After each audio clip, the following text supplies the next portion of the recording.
talk to you. Welcome to another exhilarating episode of Sofa King Smarks Podcast. This week we are going to be breaking down the awesome action from NFL Week 5. We will be making some bold predictions for NFL Week 6. I am Chet Von Chetsky. I am joined by Dat Dude Ben. How the hell are you, buddy? I'm doing very, very well. A little bothered today, but, life goes on. Hey, life goes on. Hey, the Colts won and the Steelers won, so it's a good day for us. Yeah, but in this life, there's three certain things, Chet. Death, taxes, and not being able to finish a fucking game. Yeah, durability issues. Fucking Anthony Richardson cannot complete a game, and when he does, they lose. Which is I don't know. I've been critical about this guy ever since we drafted him, or the Colts drafted him, and I don't understand, man. Like he has to just stop playing like a fool. He's trying to do everything himself, and he forgets that he has a whole NFL professional team around him. This isn't college. If he keeps trying to play backyard ball, he ain't gonna make it too long in this league. No. One of the comparisons I keep seeing is that he looks like Cam Newton, which he does. Cam Newton 2.0, but he plays very recklessly, and that's just not gonna last in the NFL. I mean, he's not lasting now. No, he hasn't finished 3 games so far. Yeah, he's played 4, hasn't finished 3. Like I said, the one game he did finish, they lost. So, it's one of those things where it's concerning, but at the same time, Gardner Minshew's coming in, and he looked like a stud. Did you see his post game celebration at the end of the game in the locker room? No, I did not. What did he do? He basically he gave his speech at the end, and he basically said that this is Anthony Richardson's team. Like he's a team player, and he's one of those players that you want to have on your team, because even though he's a backup and he's won 2 games for the Colts, 3 games for the Colts, excuse me. He's a team player. He still says that it's Anthony Richardson's team, and that's good to have in the locker room. He knows his role, and that's awesome. Exactly. He knows what he needs, where he plays for this team, what position, where his standing is. He's not the starter. He's there to do anything he needs to do to help the team win, whether that's cheer from the sideline or come in for an injured quarterback who clearly is not going to make it through the rest of this season if he keeps taking these hits. I mean, right now he has a sprained AC joint. Yep. So he's, I guess, week to week on that one. But that's not a good injury for a quarterback to have. No, especially on his throwing shoulder. No, it's and like I said, he's not an accurate thrower. He could chuck the ball 50, 60 yards like Jay Cutler, and just like Jay Cutler, he's not accurate. Jamarcus Russell could throw a football 80 yards on his knees, but that doesn't make him worth a damn on Sundays. Exactly. So, yeah, Anthony Richardson finished the game with 9 for 12, 98 yards, and was sacked once for a 17-yard loss. Did not have a good game. No, but Minshew came in, and he was very efficient. Yeah. He was 11 of 15, 155, and had 0 turnovers. Yeah. You can't ask too much more from a backup. No. It's Zach Moss had a freaking killer day. Huge day, especially with the returning Jonathan Taylor. Yeah. They're slowly working back in the fold. I didn't think he was going to get a big workload. Yeah, he was on a snap. 18, I think. Yeah. Yeah, he was on a snap count. Moss, which was normal. Huge game. Yeah, and the Titans were second in consecutive games. I believe it was 14 games without letting a 100-yard rusher. Well, that ended. That ended early too, like in the first half. It ended. They had the second longest streak ever, or second longest streak active? Second longest streak ever. Oh, I know who the number 1 team for that one is. Yeah, who's that? Pittsburgh Steelers. Yeah.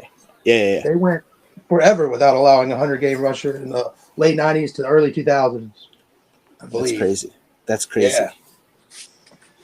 And for this day and age, to not let up a 100-yard rusher is a big deal because, again, the NFL caters to the offense. So It's good. Good stuff. Derrick Henry didn't really do much today's game. He was 13 carries, 43 yards. Yeah, he Tried to looked have, like how he did every week other than last week. yeah, the Colts had a game plan for him. You take away the him and they left DeAndre Hopkins wide open. The Colts secondary is questionable. Colt defense is out there moving, dude. Yeah, they're fast, dude. They're fast, but and they could tackle, but they can't cover for shit. And that's you get to face Tannehill twice a year. Yeah. So that's good. Well, yeah, but the other 8, four games they're playing against Trevor Lawrence and now CJ Stroud, which is it's going to be a fun division coming up. Yeah, we'll get to that stud here in a little bit. Yeah. But yeah, Anthony Richardson has had one fumble. It was just a bad game for AR. He'll bounce back from it. Like I mentioned, I have my big doubts, but I'm still rooting for the guy. Like, he's the my team's quarterback. So yeah, absolutely. So yeah, Colts are 3-2, 1-2 at home, which is great. It's a very impressive start in my opinion compared to what everyone else had them. So tied for first in the division.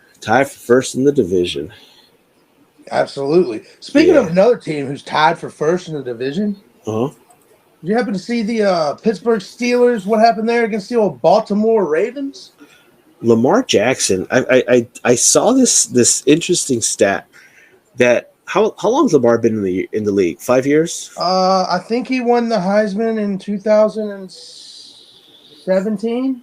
Yeah, he's been in for 5 years basically, and he's only played against the Steelers 4 times in his career. He's always hurt. Yeah, it blew my mind. It blew my mind that he's never played the Steelers that many times. Yeah, because he's always hurt, and when they play the Steelers is usually towards the end of the season, and that's when he's hurt because he doesn't last, just like Anthony Richardson. Yeah, his durability is always an issue. Mm-hmm. But the fourth quarter of this game was the whole second half was bananas for a low scoring game. Yeah, I mean at the half it was 10-3. Then the Steelers blocked a punt for a safety. So it's 10-5. Yep. Steelers get a field goal, 10-8. They get a stop and then a fumble. So after that, at this point it's 10-8. Joey Porter, after they get a stop, they fumble the punt return. Yeah. What I meant to say. Fumble the punt return. So Baltimore has the ball inside the red zone. Joey Porter Jr. picks off Jackson in the end zone, which was good. Awesome. Yeah. And so because he was trying to hit Odell on the right side of the end zone and just poorly underthrew him. It wasn't even close. I could have caught that interception. No, Odell's a shell of a former self. Oh, yeah, absolutely. So at that point, so now the Steelers start driving and hit a 41-yard touchdown pass to George Pickens. So now 14-10, failed 2-point conversion. Lamar Jackson comes out. At this point, I'm thinking he's going to drive down the field. He's tying this game up, going to overtime, and it's probably going to come down to a field goal, and they have the clutchest field goal kicker in the history of the NFL. Yeah. And nope. Not that clutch. Steelers defense had something else to say about it. Another sack, TJ Watt, ball game, 4th down. Sorry for you, Baltimore Ravens. Take your shit back to Baltimore. Yeah. You see what happens when you come to the Steel City. Even when you got a down offense, because Matt Canada still needs to go. Matt Canada is horrible. Sorry, Ravens. Sucks to suck. Yeah, to lose to a Canadian team is yeah, you lose to a bunch of Canadians. you gotta feel like a loser at the end of the day. I mean, Baltimore took a big L today. They lose to the Ravens. They lose down 2-0. And so it's not looking good to the Texas Rangers. It's not a good day for Baltimore sports. No, couldn't happen to a better group of people. Oh man, no, I don't want to talk about baseball just yet because I'm pissed. No. We'll get there. We'll get there. Man, baseball was rough too. I'm over here running my mouth, but we all had a rough weekend so far. I think the Dodgers had it worse. But anyways,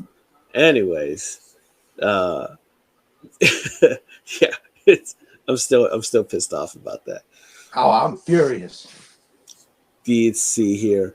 What's the next game you want to talk about? The Lions. Yeah, the Detroit Lions, the Fighting Dan Campbells. The Fighting Dan Campbells. I bet he's making sweet love to Mrs. Campbell right now. Yeah. I guarantee it. Yeah. Probably for the third time today. And that's even before the game started. Oh, shit. Oh, well, shit. He's probably about drained now. He's gonna eat some of them eggs in the morning, than prehistoric dino eggs. He'll be back to normal. I think the Lions are probably one of the most entertaining teams to watch right now. Awesome. Like they're playing very balanced football. Their defense is I think their weak point, but as long as that offense can keep up with and make sure that Goff isn't playing from behind, this team can go far. Goff's playing really well, man. Mm-hmm. Let me tell you, so far this season, he's completing 70% of his passes. That's crazy. He has a 3-to-1 touchdown interception ratio. And that's pretty good. Yeah. Not too bad. He's only been sacked 7 times this year, so he's been keeping a clean uni. Yeah. And yeah, that's big time. They've been working on that offensive line, which was the big issue last year. Well, yeah, they drafted Penei Sewell out of Oregon 2 years ago. Yeah. And I think they took somebody else this past year, but I'm not sure. I think they got a guard in like the second round. Yeah. Don't quote me on that. No, I don't. Off the top of my head, I don't know. But yeah, Goff had a great game. He had 3 no Jahmyr Gibbs. 1 rushing touchdown. So that hell of a game. Yeah, no Jahmyr Gibbs, was he injured? I believe so. Okay. Huh. Okay. But interesting stat from this game. First time ever in the history of the Detroit Lions football organization, they scored 27 points in the first half in back-to-back games. Wow. And it's they got 20 points or more for the 14th straight game in a row, which is also a team record. Which kind of tells you that the Detroit Lions history sucks, because that's an impressive stat for them, I guess, but it doesn't sound that great when you read it out loud or read what it written down. Yeah, I mean, when was the last time people were excited for the Detroit Lions? Matt Stafford's rookie year, probably. That 1 year when they were good. When Megatron broke the record. Yeah, Megatron broke the record. That was. Here's what Detroit is known for: when they have some of the best players to ever play at their said position retire in their prime. Ouch. Yeah. Or trade away your franchise's best quarterback ever, and he wins the Super Bowl the next year. Yeah. I mean, there's a reason he couldn't do it in Detroit. I mean, do you think that Matt Stafford, with the team that they have now, would win a Super Bowl? I do. I think so. I believe so. Yeah. They have a great team right now. Yeah. I don't see too much difference in Goff or Stafford at this point in their career. You know, Goff, they're not both mobile; they're pocket passers. Yeah. And they both have arms. I'd say Stafford probably has a better arm. Oh yeah, I think so too. Yeah. Other than that, I mean, they're not too much different other than age. Both former number 1 overall draft picks. Yeah. Yeah, it's crazy how close they are and how far away they are too, like in their styles, if that makes sense. Yeah, absolutely. You want a stat from this game? What's that? For the first time since 2004, a Detroit Lions running back had 100 rushing yards and a touchdown in back-to-back games. Yeah, David Montgomery looks revitalized compared to when he was with the Bears. Yeah, absolutely. It's crazy. Everybody does better when they leave the Bears. We'll see what Claypool does for the Dolphins. He'll probably start turning it up too. Yeah. Oh my Lord. That game was very entertaining to say the least. Oh yeah. Fantasy wise, because my stupid ass drafted Justin Fields as a quarterback, and now he finally paid off. It only took him 5 weeks. It only took him 5 weeks, and I think the stat was before Sunday, he was ranked number 2. He was second in touchdown passes, because he had 4. Huh. Which is crazy. And Kirk Cousins number 1. I mean, DJ Moore had a monster game. Yeah. For the Bears. He had 8 catches, I think 230 yards and 3 touchdowns. Yep. And you know what? He was sitting on my bench. He was sitting on a few people's bench. Guess whose bench he wasn't sitting on? The guy I'm playing this week. Sure enough, right in the starting lineup. Right there. Ever since I was down 52 to zilch. He only played one player. Oh my God. I'm like, what the hell?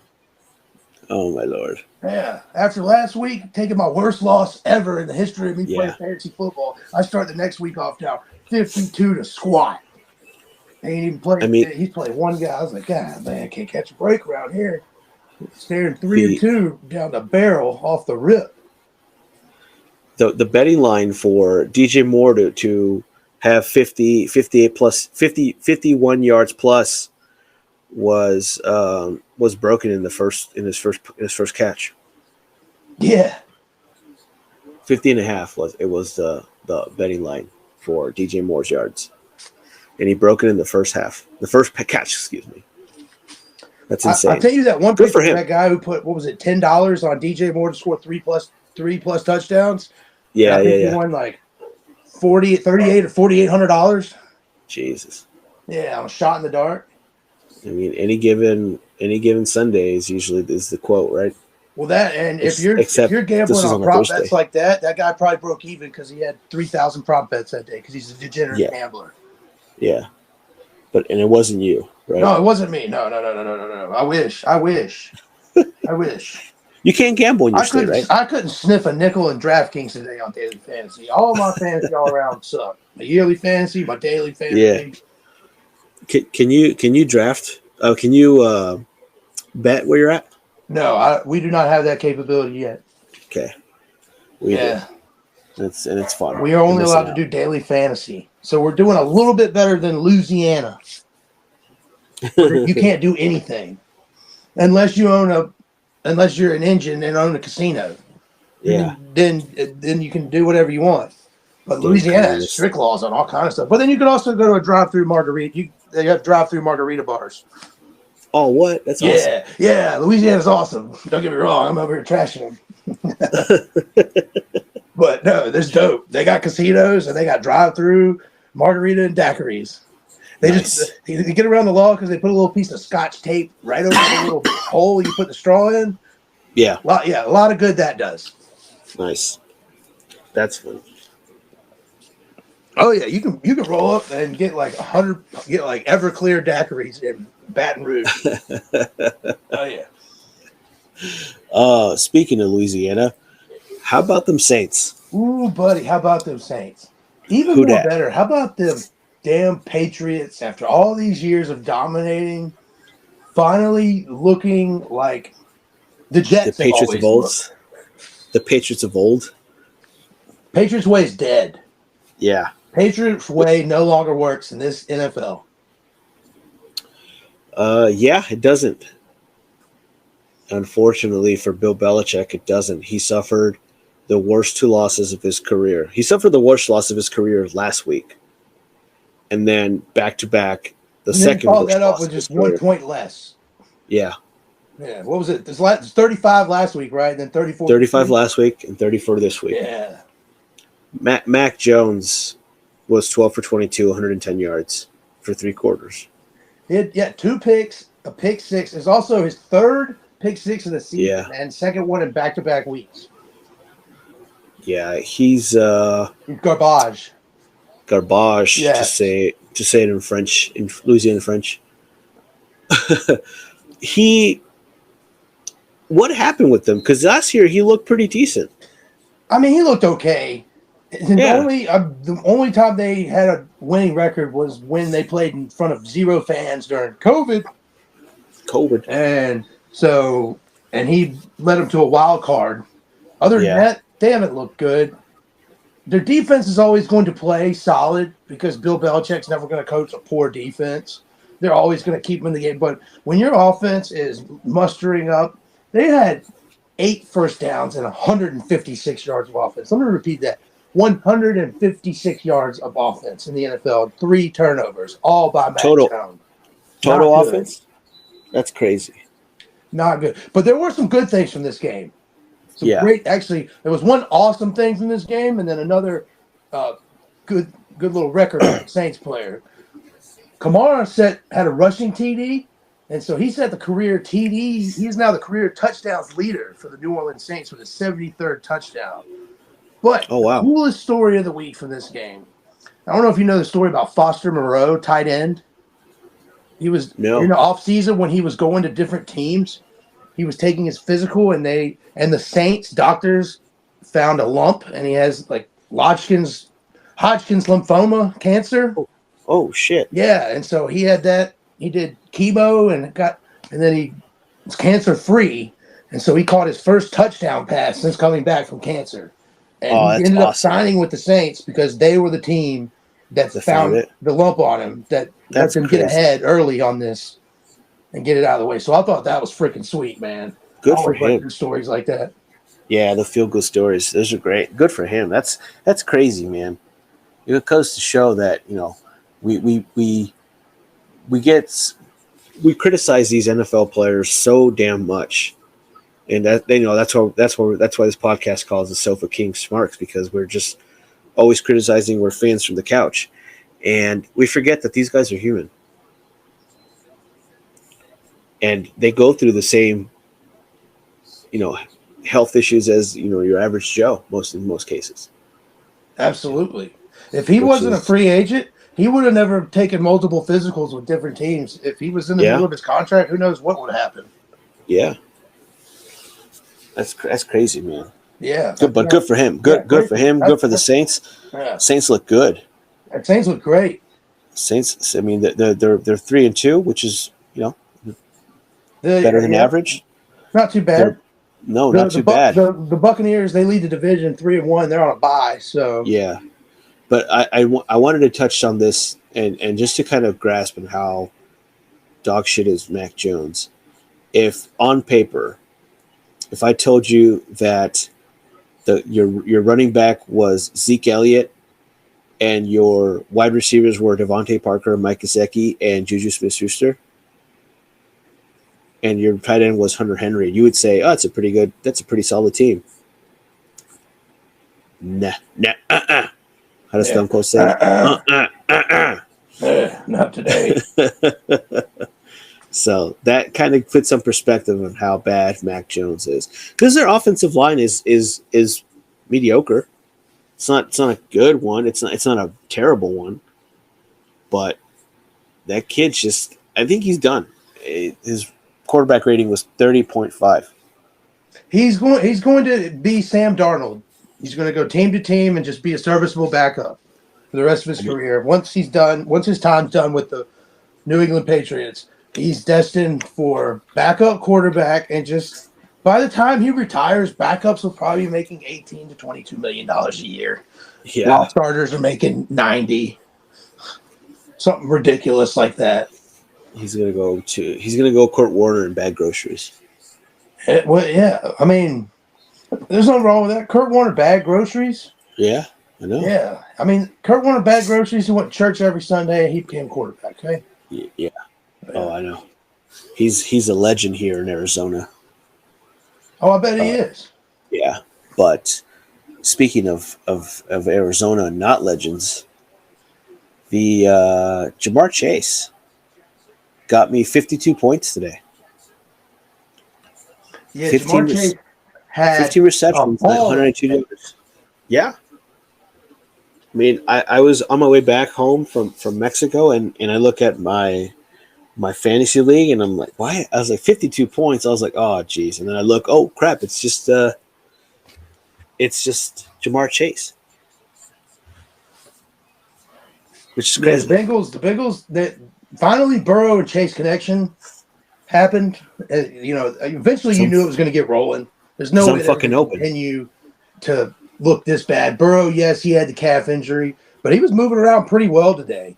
Yeah, Really well today. And for the first time this year, Josh Dobbs did his team no good services by playing poorly, because that's one thing with the Arizona Cardinals right there. Now, as long as they get serviceable play from the quarterback, they're going to compete. That team's out there working their ass off. They were out there working their ass off for a while until the Bengals just took hold.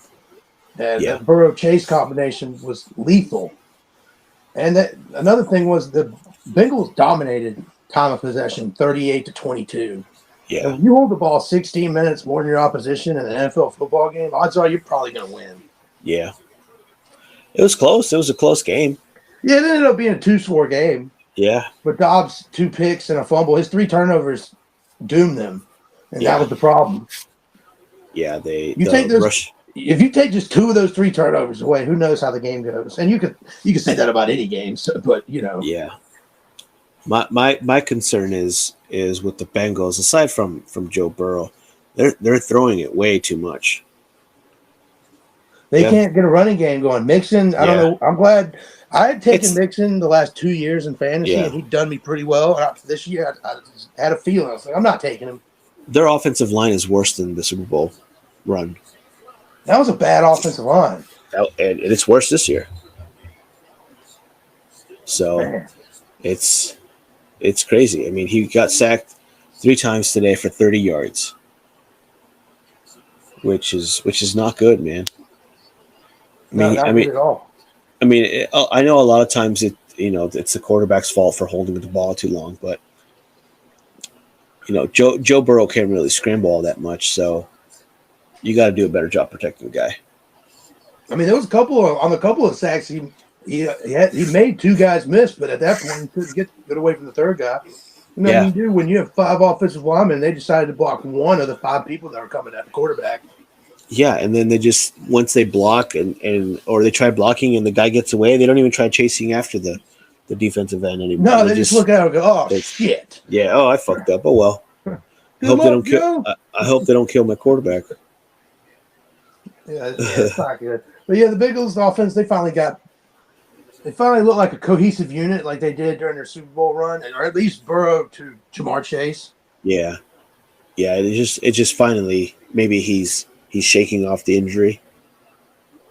Or he heard what Chase said last week. He's like, "I'm always fucking open." Yeah. Yeah. But like Cincinnati's still sitting at the bottom. Fucking open. Cincinnati still sits there. They sit at the bottom of the standings in the AFC North. Yeah, they do. They do.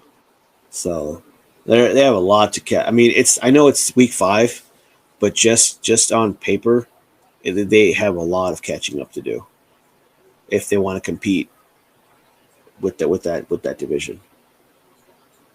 Yeah, it's gonna be a tough division. I don't know with the Browns. Like 1 week, Deshaun Watson, he looked like he was back to being Deshaun Watson, Houston Texans form when he was, one of the top 5-6 quarterbacks in the league. Yeah. And then the next week, he looked like the Deshaun Watson from last year, who looked like a shell of his former self. And yep. And then the following week, he notifies the team 2 hours earlier that he's not going to play. Yeah, after being medically cleared by their doctors, he said, "No, I'm good." No, I'm good. Yeah. But I will take that $3 million game check. Yeah, for sure. Yeah, no problem. That's gonna clear on Monday, right, Coach? 100%. I'll take that check. Yeah, me too. Don't get me wrong, but and I wouldn't care. Not a damn in the world, man. No. So what's the next game we got? We could talk about the game that they played across the pond. The one that we had, I had to wake up at 6 a.m. to try to catch a glimpse at. That's one of the downsides of being on the West Coast. Yeah, I mean, I'm always up at that time, but today I was hungover, so it was it was a little tough to get up to watch that. But Jacksonville Jaguars played the Buffalo Bills in England, in the UK, and it looks like the Jacksonville Jaguars are going to be the official team out there in the UK because they're playing all the games out there. Well, there's another game next week, but I believe the Jags are the quote unquote home team Yeah, because they play two of their games over there. And because last week's was at Wembley Stadium, and this week they had it at the Tottenham Hotspur Football Stadium, and football. a different kind of football. Yeah. But yeah. I mean, that crowd's raucous. Whenever they have the London games, those Oh yeah. people go insane. I mean, if in any sporting event that you go to over there in the UK, the crowd is going to be hot, and those crowds are way different than the American crowds. I mean, we're big wrestling fans, you and I, and we notice it when the wrestling promotions go out there to the UK. It's a completely different feel, Completely different. and it's the same thing that translates to the NFL. It's a completely different feel because they make it seem like the Jacksonville Jaguars are the Cowboys of America, like they're the like the team like the fans travel well, but it's just the fans are so great out there. I mean, if you watch any Premier League games, even though the teams, the Tottenham could suck and the stadium's full. Oh yeah, they could lose every game this year, get relegated, and they'll sell out. Yeah, and that's why I love the Premier League because you can't compete with those fans. No, they're awesome.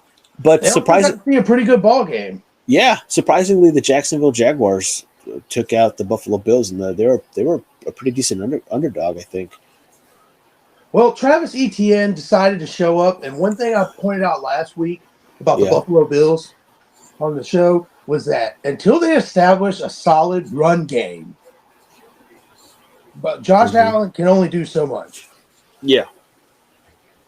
And this week they had 14 carries for 29 yards as a team. Yeah.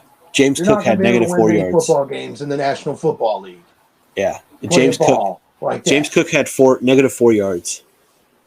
Man. So I had 4 yards in him today because I had 0. Yeah, me too. That's wow. We should play for the Bills.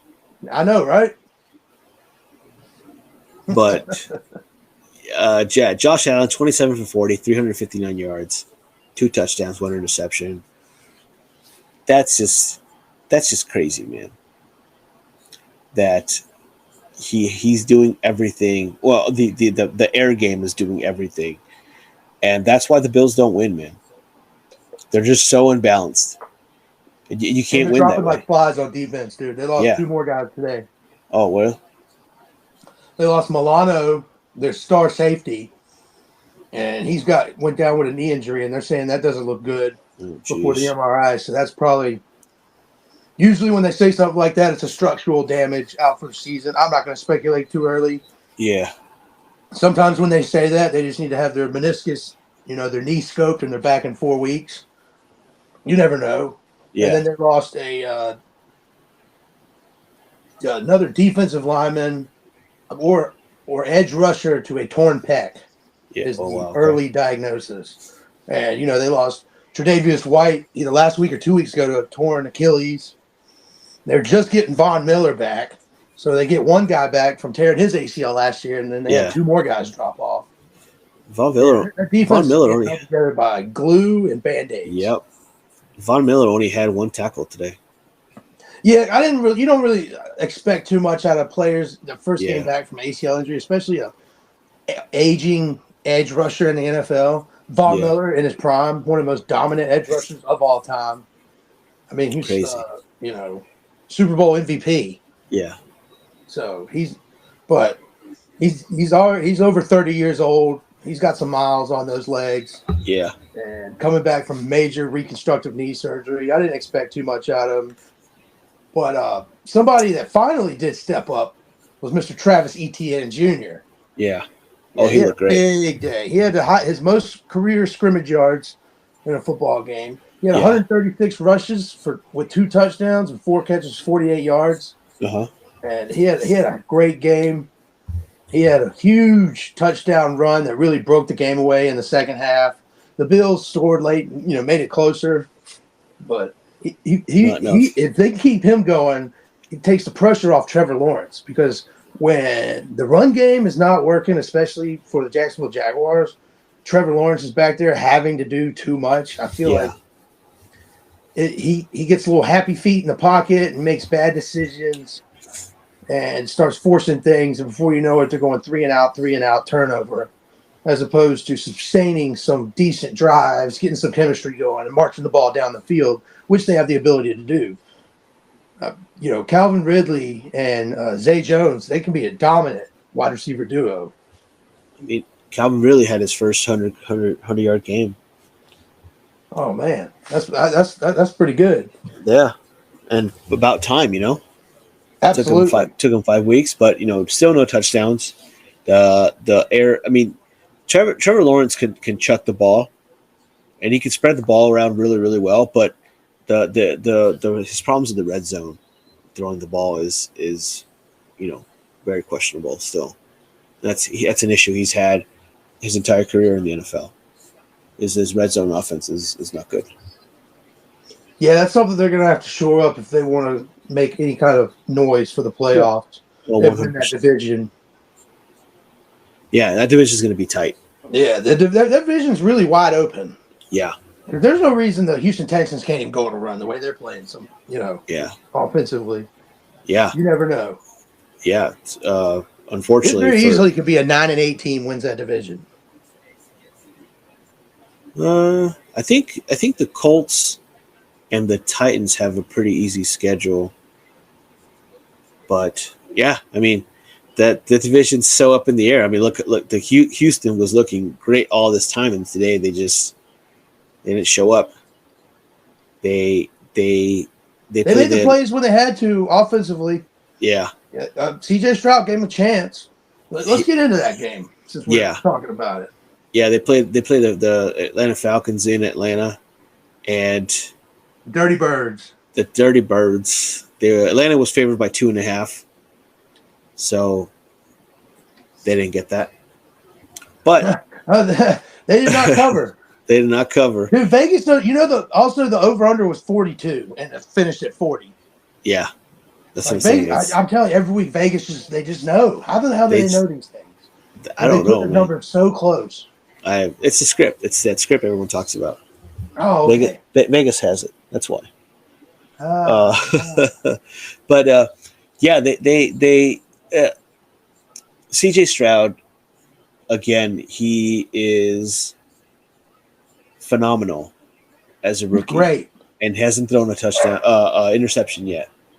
Which, again, for a rookie, now he has a record for most passes without interception. I think it was 171 passes, and he tops Warren Moon, Tom Brady, Carson Wentz, and that's pretty good company, except for Carson Wentz. But Desmond Ridder, he played his heart out today too. He did pretty good. He hasn't been great these last few weeks, but he definitely stepped it up today, which was a good sign of relief for Atlanta and Atlanta Falcons fans, because people were giving up on him. I was reading all week on social media that people were fed up on how Desmond Ridder was just so careless with the ball.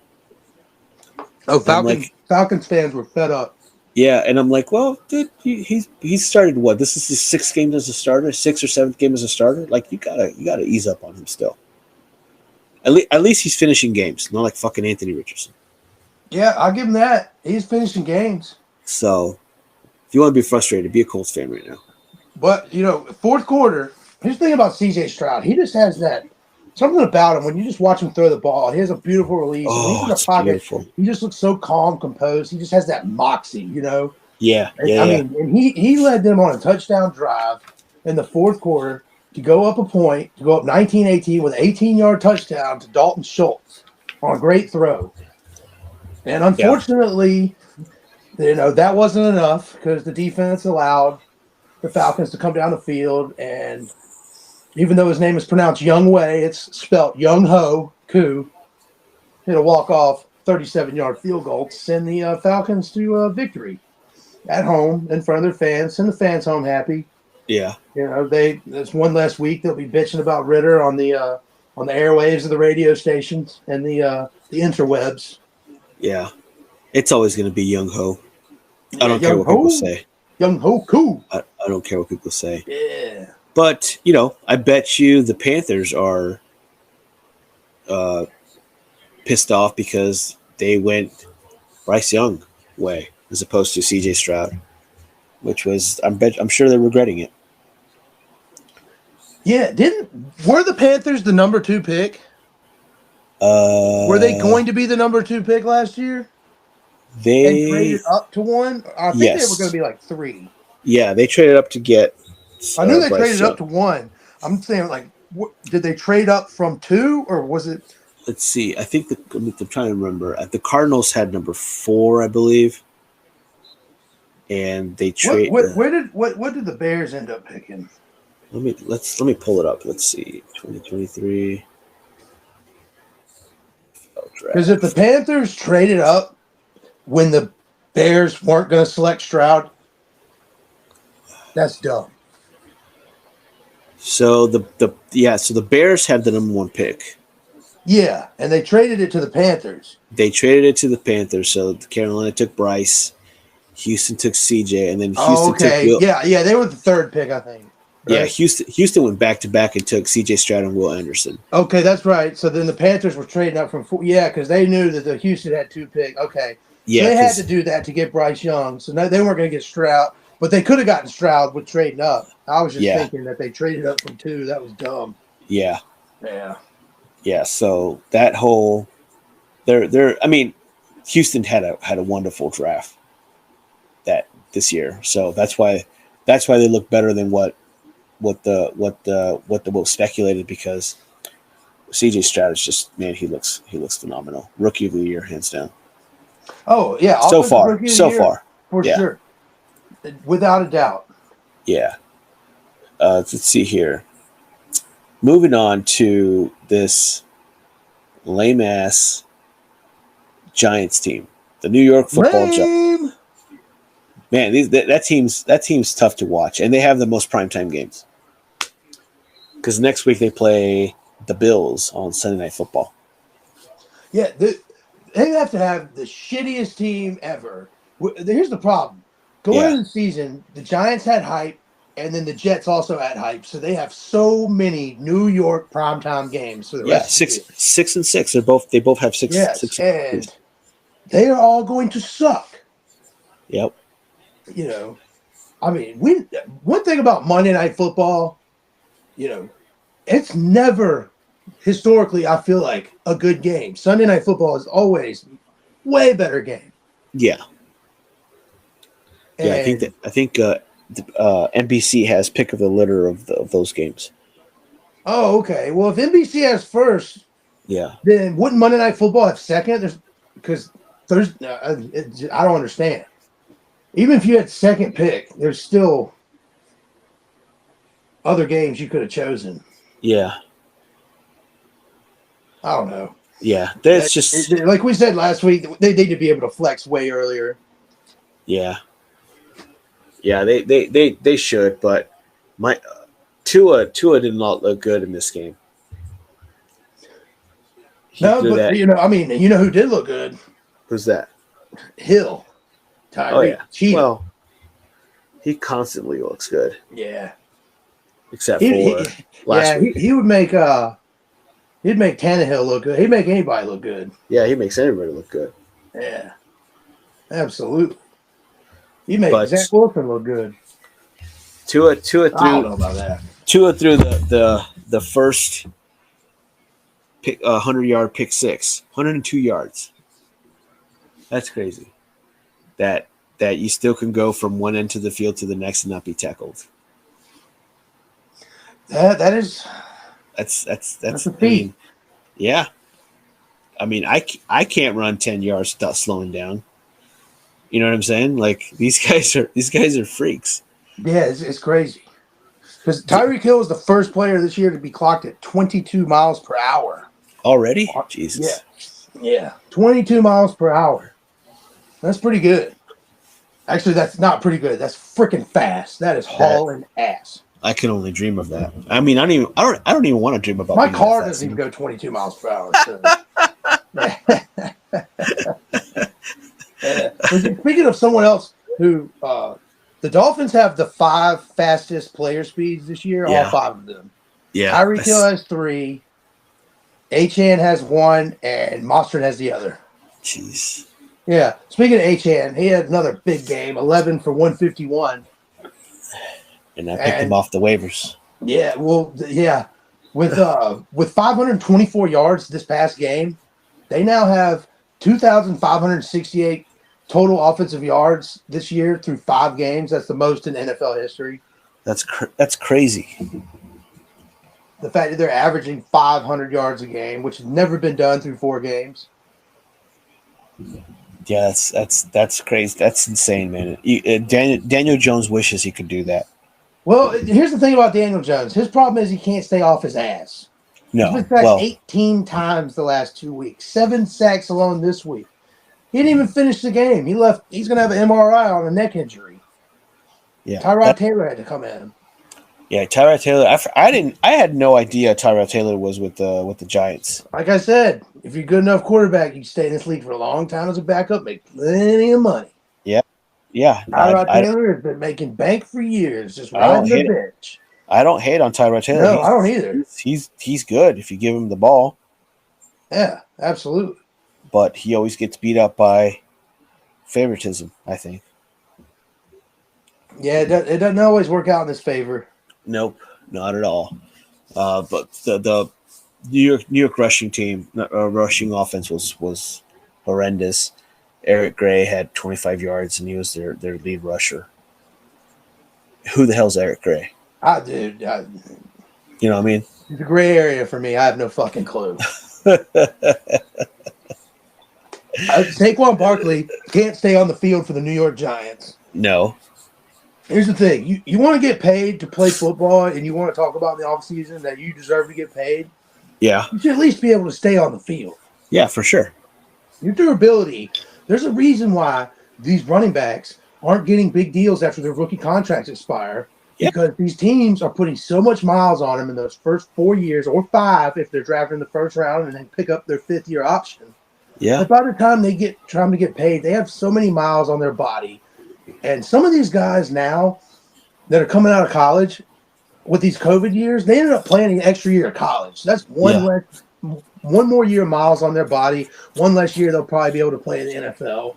And, if you're running back towards the end of your college career, you start becoming elite and you get drafted high enough, by the time you're ready for your rookie contract up, you've got 8 to 9 years of premium football miles on your body. Beat up. Beat the fuck up. Yeah, unless you're Jonathan Taylor and get $26 million guaranteed because your owner's a fucking crackhead. Yeah. You know what I mean? So it's just one of those things where you just never know in the NFL. And I think that's why I love about it so much is that you can speculate as much as you want. You just never know the ins and outs of how those things work, man. No, everybody thinks they know, but at the end of the day, nobody has a damn clue. No one does a fucking damn clue. I mean, except for Vegas, they know everything. The best, except for Vegas, Vegas knows everything. Vegas had Miami at -12.5. Damn. And the over/under at 48. Wow, it's 47. Yeah. I'm telling you, they are on some shit. Fucking Wizards, man. Oh man. Fucking Wizards. Don't be bringing up them Wizards again, dude. These fine folks don't know anything about that. What's the next game we got, brother? I like to talk about the 5-0 Eagles versus the 2-3 Los Angeles Rams. This is a game that I actually did not listen to anything about this, so I'm kind of coming in here blind. But I did see on one of the highlights that they did another brotherly shove. Oh, they did 3 or 4 of them, and every time they did it, they were getting 2 to 3 yards. and I hate it. I hate that fucking play. I hate the name Tush Push. So Yeah, I've I been guess I'm hearing. not really that fond of brotherly shove, but I'd rather hear that than Tush Push. I guess I Yeah, don't know. yeah, I I really agree. don't care either way. They were talking during the broadcast that at some point in the offseason that the rules committee and the players association are probably going to get together on this one. Yeah, they have to change it. Because I mean, at least with the Giants started doing it, and they had 2 players injured last week during a Yeah, couple of their little, I'm going to say squish QB sneaks, yeah. in their tight assholes and elbows. But For me, what I hate is you don't let the defense do that. If you're gonna let plays happen with because if you're gonna let plays not happen because of certain criteria that might injure players, you got to be equal for both sides. And special teams can't push, against the punt. Why can no, they offense push can. against? The defense very easily could place 3 nose tackles, butt cheek to butt cheek, or Yeah, thigh to thigh, touching, and then have 2 linebackers right in between, in the middle of the 3 in the front, and they can get down low and do the exact same thing from the other side. yeah, There's nothing stopping the defense from putting out basically the same formation from the other side. They're allowed to be anywhere on the field they want other than past the line of scrimmage, over the line of scrimmage. There's nothing stopping them at all from just basically just putting up, yeah. No, I'm talking about the special teams. You can't do that in special teams because you don't have all 11 players on the line of scrimmage. yeah, When but they're you not doing that on special teams. Because they're not allowed to. No, I'm talking about the tush push, the Yeah, they're brotherly not. shove. Yeah, special teams aren't. So what I'm talking about is you can do the shove on offense when running into for whatever play, but like on special teams, you're not allowed to shove players to block punts or block field goals because of the because they get injured. And it's like Yeah. if you're gonna let the offense do it, then you Oh, gotta I let see. I special see teams. what you're saying now. Yeah, I you got gotta you. let you gotta let Yeah.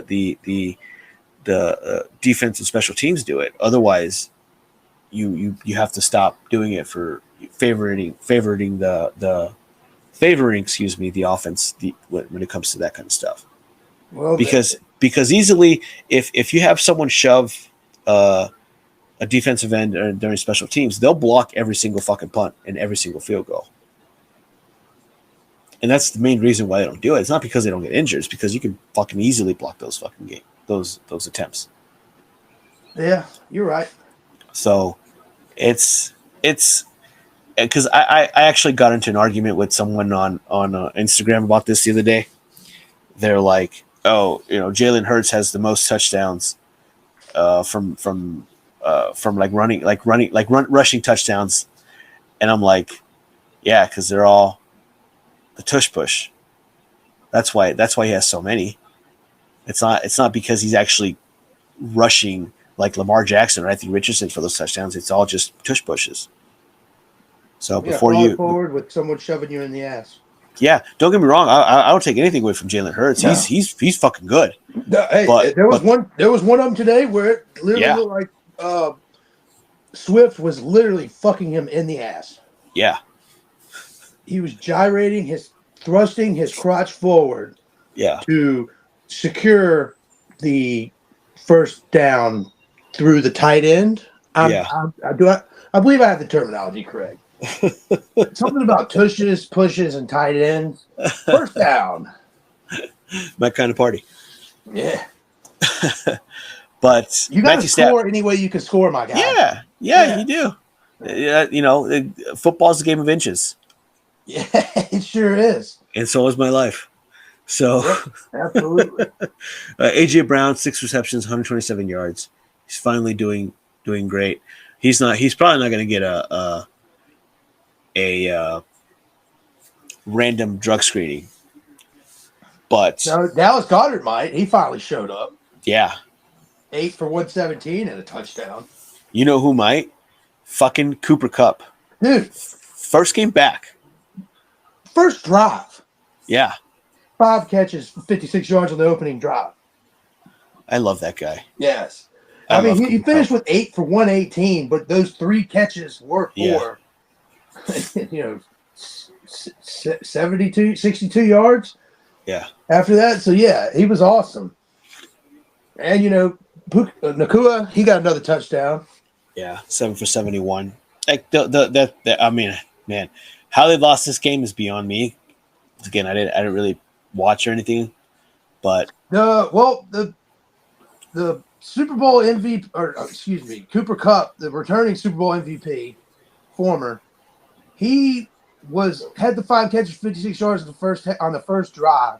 They scored their 13 points in the first half. They were shut out in the second half. So yeah, I saw that. I'm seeing that right now. And Philly didn't even score any touchdowns in the second half. And that was the Rams' problem, is they couldn't get the offense going. Stafford was on his ass a lot. Even if it wasn't sacks, he was constantly getting pressured, which happens when you got Aaron Donald in your face on the regular. Dude's a monster. I mean, Kyron Williams only had 53 yards rushing, and you got to pick up. I mean, we're seeing a trend here, and it's an obvious trend that if you're not rushing the ball, if you're not averaging 80 to 100 yards a game, you're not going to win. You can't keep a defense honest, and you're going to continue to struggle or be behind the 8 ball because you feel the need to throw 40, 50 times a game when that's not part of your team's identity for most of these teams. You don't have that guy back there. You don't have a Mahomes. Yeah. I mean, look at Kirk Cousins. Yeah, even when he throws 40, 50 times a game, he gets you like 350, 400 yards, but he's also good for 2 picks and a fumble. So shoots himself in the foot. Fucking you ask a lot of Minnesota Viking fans, you like that? They'll tell you, fuck no. Yeah. They're sick of it. Speaking of the Vikings versus the Kansas City refs. The Kansas City referees. Yeah. Yeah. Can it be more obvious? Because you texted me. You texted me and told me that the Kansas City got bailed out again. So I went back. I'm listening to the highlights and stuff like that. And can it be more fucking obvious that the refs, the Chiefs get ratings? They have the highest rated games. Yeah. They talked about Taylor Swift 100 times a day. I didn't see him show her. But why the fuck would she want to be in Minnesota to begin with? Yeah. I read that Kelsey, I don't know, someone said, and I can't remember who it was, but I did read that the Chiefs are tired of hearing Swift on the NFL. I think it was Kelsey that said that the NFL's covering Swift too much. Well, there's nothing you can do about that. Yeah, nothing. It's a business. It brings in ratings. You got to live with it. If you don't like it, don't fucking date her. Easy. You know what I mean? Yeah, that's pretty easy. Yeah, you're gonna date celebrities and fucking deal with the wrath and all that bullshit that comes with it. But speaking of Kelsey, in the first half, he went down. He caught the ball. Yeah. And then went to turn up field, and in a non-contact injury, immediately stopped and dropped down and looked down at his lower foot area like someone normally does when they tear their Achilles or quad. So I thought he was done. Like it didn't look good for a second. Yeah. All of a sudden, he just came storming out after halftime. He missed the opening drive of the second half. Then he came back for the second drive of the second half. Yeah, I texted. And he caught a touchdown afterwards. He was a better player after he got injured. Yeah, he needed that. He needed that hit. I texted my buddies, hey, we added a number 4 to the injured reserve list in Travis Kelce because that's another guy I drafted. Yeah, I thought you were about to have a 4th guy down for the season. I was pissed, man. And then when I saw him, when I heard him, that he was coming back to the game. I was like, thank Jesus that I was wrong. Thank Jesus. Yeah, he came running out of the tunnel like Paul Pierce in the NBA Finals. He was like, "I'm here to ball." Well, because he took a shit, probably. Yeah, Paul Pierce just had to take a shit though. Yeah, Lamar Jackson. Yeah. Well, Lamar Jackson took a shit too. Suck him, Ravens fans. Shout out to my buddy Nate. Fuck you. Yeah. Fuck you and your Ravens. Yeah. Hope you had a good Sunday, buddy. But look, Kansas City, they still don't look polish like Kansas City at old, but they're winning games, man. They're balancing all their defense. They haven't had in years past. Like they got Chris Jones, and he's a beast. But a lot of times over the past few years, the Chiefs were always really dominant. Yeah, but they were winning a bunch of games like 42-35. Yeah, 42-31. Yeah. Yes, they were always scoring 40 points, but they were giving up points. Yeah. This year, I'd have to I don't even have the numbers in front of me, but I'd have to say the Chiefs' defense is probably averaging 20 points or less a game given up, and they're going to average way more than that offensively. Yeah. Throughout the rest of the season, so they're setting up pretty nicely. The division they're going to run away with it, no problem.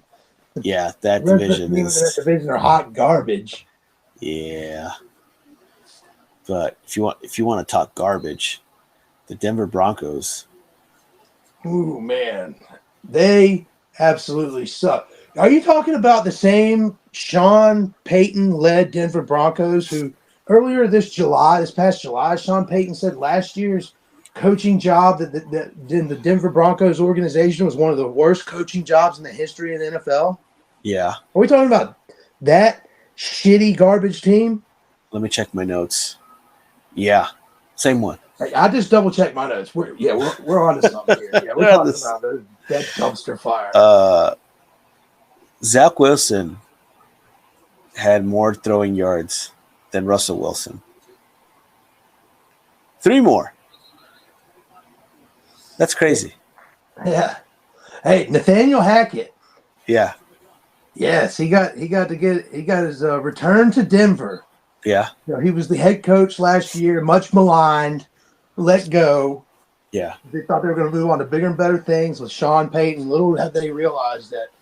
I think Russell Wilson's the problem. I don't think he's the problem, but he's not for Sean Payton. And did you listen to the interview that Beast Mode interview with what's the guy from First Take now that Shannon Sharp? Shannon Sharp, yeah. Did you listen to that interview? No. Oh my God. Go back and listen to that interview. Beast Mode rips on Pete Carroll and Russell Wilson in the Super Bowl. Like, he rips them. And he's like, he's basically saying everything that I've been saying for years, man. Because I remember back when I had Twitter, I remember following this guy who is like just my number one guy for insider news. And he had mentioned that Russell Wilson had lost the locker room. And I tell my buddies, like, yeah, Russell Wilson's done. Like, he ratted the guys out one night because they went out drinking, and they weren't supposed to go out drinking because the next day in practice they were out shit, and Russell Wilson ratted them out to the team. So they all got fines and things like that. And ever since that, that's weak move, dude. Narc. Yeah. Yeah, ever since that, like Russell Wilson, stitches, bro. Exactly. And Pete Carroll defended Russell Wilson. Oh, fuck him. Yeah, fuck you, Team 3, Broncos country. Let's ride. You go ride a dildo, you son of a bitch. You suck. Yeah. I hope he goes and takes a wooden stool, flips it upside down, and picks a fucking peg to jump on side ass first. Oh man, there's nothing I can't stand more than a narc. Yeah. A tattletale. Yeah, what a fucking he's a piece of shit. Anyways. What a fucking loser. The New York Jets finally took off Breece Hall out of a snap count. So you could tell when you run the ball with him that this team's going somewhere, because he had 22 carries, 72-yard touchdown run on the same field he tore his ACL last year. Yeah. 177 yards rushing. Hey, but these shitty Broncos we talk about, they still had a chance in the fourth quarter. Yeah. They intercepted Zach Wilson. Patrick Surtain intercepted Zach Wilson at the Denver 3. And so the Jets are up 24-21 with 2:14 left in the fourth. And so Russell Wilson has the Broncos nearly in field goal range. Yeah.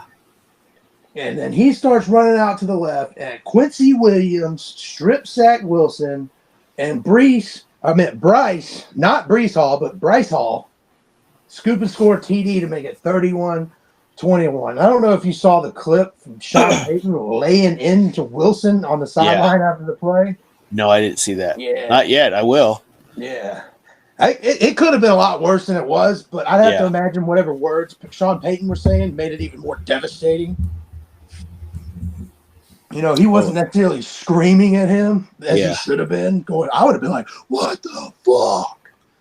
They're actually covering that segment right now on ESPN. Oh, and Jets Twitter trolled Sean Payton and the Broncos organization because they showed a picture of Kevin James in that movie where he plays Sean Payton as the coach of the Saints. Oh yeah. And they had the caption that says, "When you lose to the offseason champs," which is what Sean Payton called the New York Jets in the offseason. Oh yeah, the champions of the offseason. Yeah, it comes back to bite you in the ass. Yeah, fuck Sean Payton. Yeah, fuck you, Payton. Yeah, but yeah, nothing out of the ordinary except for, like I said, Brees Hall having a fucking monster game, and Zach Wilson didn't throw any touchdowns, but he played better than Russell Wilson, and that's a win for me. Yeah. There was a lot of Wilsons in this game. Yeah, a lot. Yeah, got 3 Wilsons so far. 3 Wilsons, and there was a Bryce Hall and a Brees Hall. Yeah. which reminds me, I meant to bring this up earlier, but I think it's funny that the Jacksonville Jaguars have a Josh Allen on the defense. Josh Allen actually got a personal foul on Josh Allen today for late hit, roughing the passer. Yeah, I meant to bring that up. I think it's hilarious because I think it was last year or 2 years ago they played again, and Josh Allen had an interception on Josh Allen. Yeah, he did. Yeah, which is great. Which is that's my humor. I love that.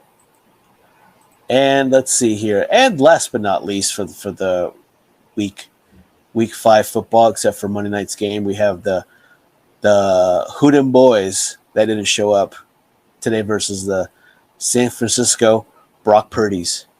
Oh, dude, the San Francisco Brock Purdy's. Yes, ladies and gentlemen, the Dallas Cowboys are who we all thought they were.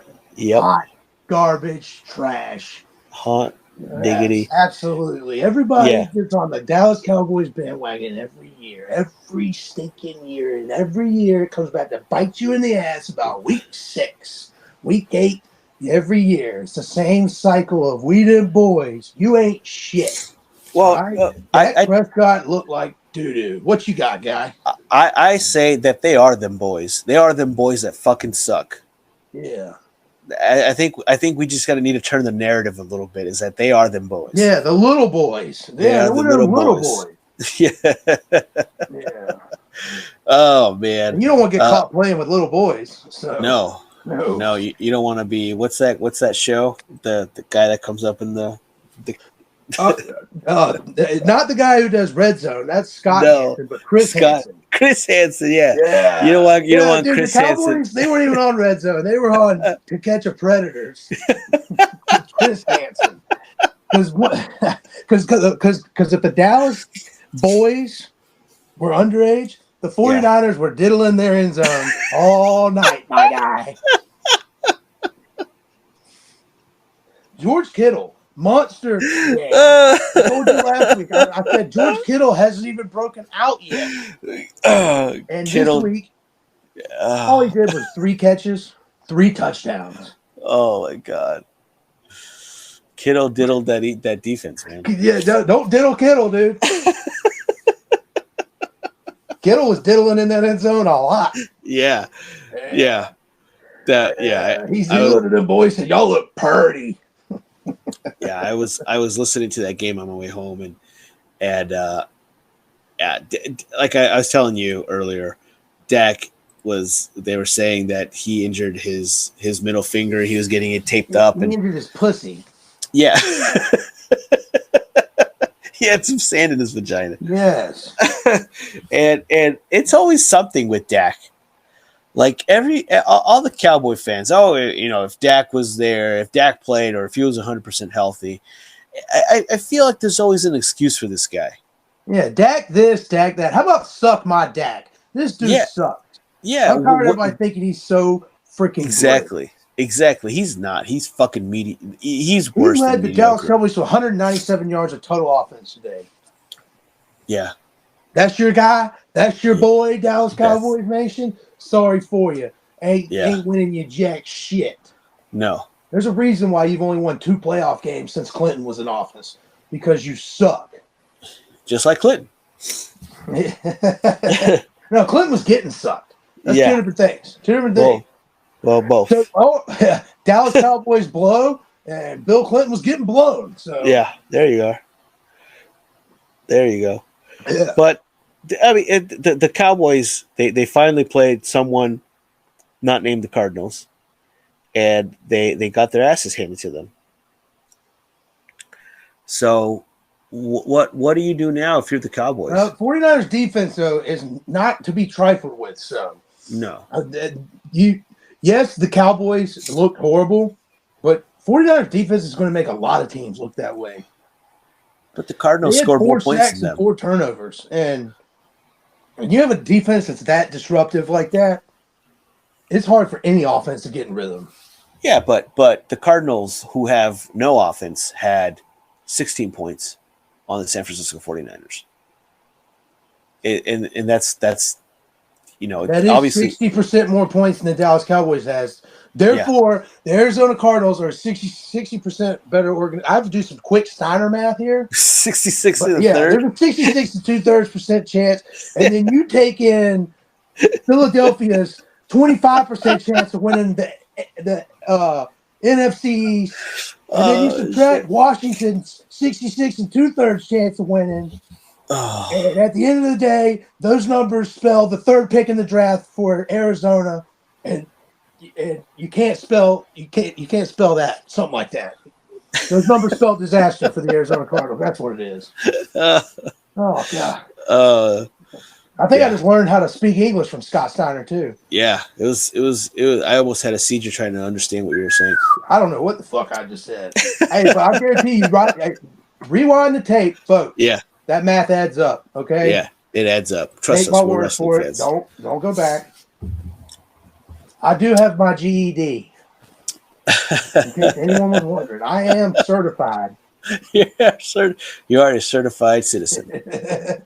Yeah, but here's the thing about Dallas, though. Yeah. Yes, the 49ers defense is awesome. You can't give yourself a chance to win the game when you have zero.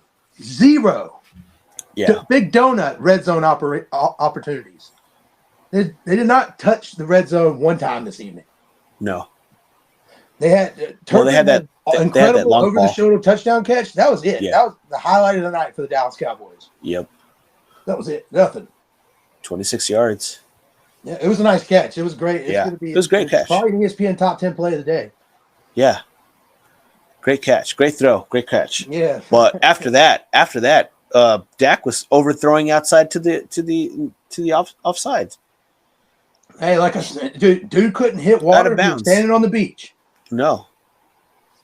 Which is you got to give it. I think as a Cowboys fan, you have to know when it's time to cut it quits with Dak. Not that you have any control with it, but as fans, you stop showing up support for Dak, and you move on from him eventually.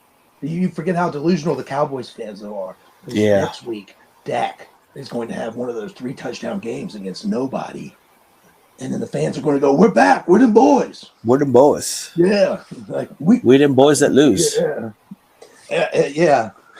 Well, here's a funny thing. The San Francisco 49ers was favored by 3.5. I think they hit it. I think they covered. I think it's safe to say they covered. Yeah. What was the over-under? Was it higher than 52? 45.5. Yeah. Damn, Vegas. So. Going into the game, I figured it was going to be like a 24-17, 21-17 type game, something like that, 17-14. So I figured it was going to go under whatever number they said, but Yeah. they went over. They Well, went 49ers over. went over. Dallas just kind of limped them along. Christian McCaffrey has 14 straight games with the touchdown. Yep. Which is nice. So he now holds that. He continues his record of breaking Jerry Rice's team record. Yep. Formerly held by Jerry Rice. And what's interesting, too, is that the 49ers are 14-1 when how did the stat go? So the first game that McCaffrey played, he didn't have a touchdown, and that's the only game he's lost as a 49er. Which is insane because he didn't play in the 49ers playoffs. have won 14 straight regular season games. Yeah, because he's every game he touches the ball, he scores a touchdown, they win. Yeah, he's a great ball player. Peace. Great ball player. I mean, he fumbled that one ball early in the game, but fucking redeemed himself. Have you seen that meme where it shows him from last week hurdling that guy, and then it goes to Stone Cold from what's that football movie with Adam Sandler? Oh yeah, that's how white man runs the ball. That's how a white boy runs the football from the longest yard. Longest yard, yeah. Yeah. I saw that. it's Somebody so great. put that up on Instagram or TikTok, and I laughed my ass off. Yeah, I saw that. It's pretty good. Yeah. It's so stupid. Oh man, it's great. I love it. I love the internet. The internet makes me happy. Yeah. I love the old interwebs. They're pretty good. The internet, yeah. All right, so what we got left? We got a little Monday Night Football preview for the people this week. We got the we're switching up our record times. We will now be recording on Sunday nights, and the podcast will be out by Monday morning every week. So you'll be catching it a day and a half early. Yeah. No, 2 days earlier. 2 days. Football's fresher on our minds. Yeah, fresher on our minds. Yeah. We want to get the content to the people faster than everybody else because we have the most insightful, professional, and I'm going to stress that word professional. We are pros. If anybody questions it, there's no authority to question it, so you just have to take our word for it. We're professionals at this. Unless you're gambling, seek help and do not take our advice. But moving on to this week's Monday Night Football game. Who we got this week? We got the Green Bay Packers at the Las Vegas Raiders. Ooh. I'm like, wow, what a barn burner we got this Monday. Yeah, I'm like, Yeah, I'm glad the NFL, they were really thinking about the people again. And listen to this. And on the ESPN website, it says if you want to buy tickets for this game, tickets are as low as $260 for upper level. Go fuck yourself, Las Vegas. You know what's funny is you go on those same websites for Panthers games and it says tickets as low as $12. and no, we give you $12. Yeah, they give you $12 and a complimentary family 4-pack of 4 hot dogs, 4 drinks, and a T-shirt. And they also give you a voucher for a free ticket to next week's game on your way out. Yeah, and it's the T-shirt when the Panthers beat the Patriots in the Super Bowl, the ones they usually send to Africa. Oh.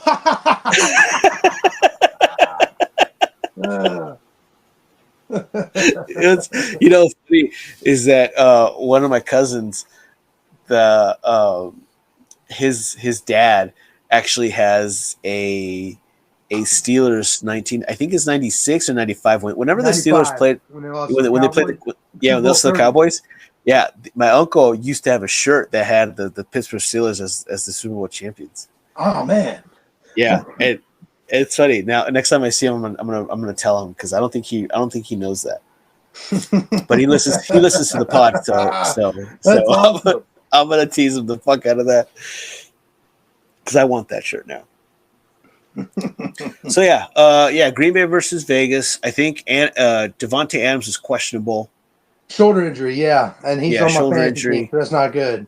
No, it's not good. And if he doesn't play, I don't have anybody to swap him out with pregame because it's the last game of the week. Yeah, it's not a good matchup.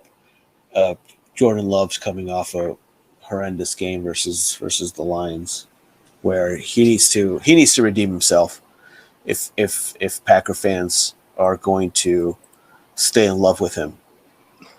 Well, it's kind of tough because he's currently manning the 27th best offense in the league, and he's facing the 26th best. So there should be a lot of fireworks in this matchup.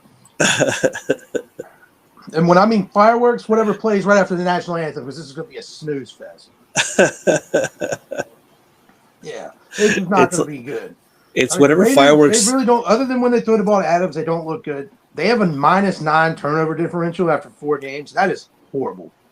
And ladies and gentlemen, when we talk about fireworks, we're talking about like sparklers. Yeah. I don't know if any wrestling fans are listening, but have you ever seen a Gilbert entrance? Yeah. That's what the Raiders are going to come out to on Monday Night Football. Just 4 sparklers and a shitty fire extinguisher. And by the time it finishes, Jimmy G is going to knock himself out like Goldberg. Well, that is he's going to be back in concussion protocol. Yeah. Oh, God. Banging his head on doors to banging porn stars. That's what he does best. Yeah. Yeah. And Raiders fans are banging their head against the wall, wondering when's this organization going to get their shit together. Yep. It doesn't help that their owner has a haircut of a toddler that cut it himself. He looks like Lloyd Christmas. He looks like what? Lloyd Christmas from Dumb and Dumber. He looks like Lloyd Christmas meets Chucky doll. Yeah. Trying to, I don't know. I can't figure. It's weird. Did you see that video? Cut, but then like he doesn't have bangs. It's like crazy. I don't get it. It's like the man's a billionaire and he can't get a decent fucking haircut.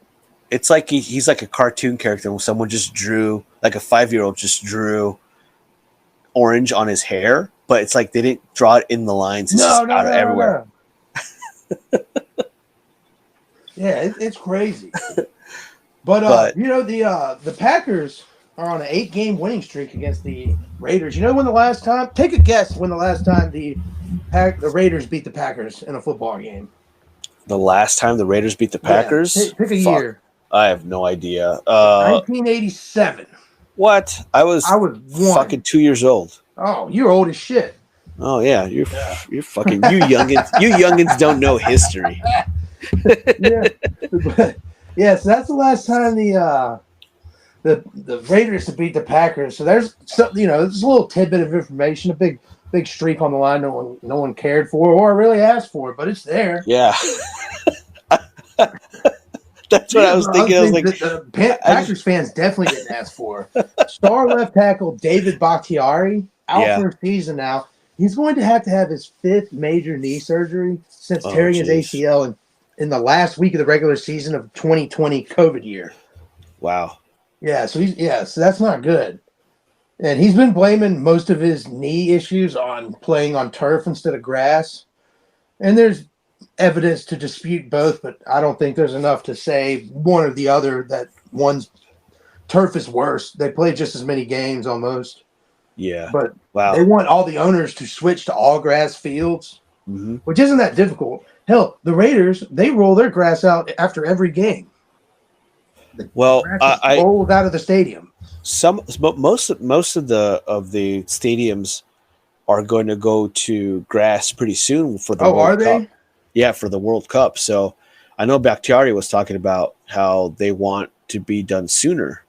No, I do remember hearing that now. Yeah, he was like, you see how easy it is for them to just randomly insert natural grass for the World Cup? Why can't we do this? Exactly. We're a multi-billion-dollar organization. There's no reason you can't have grass.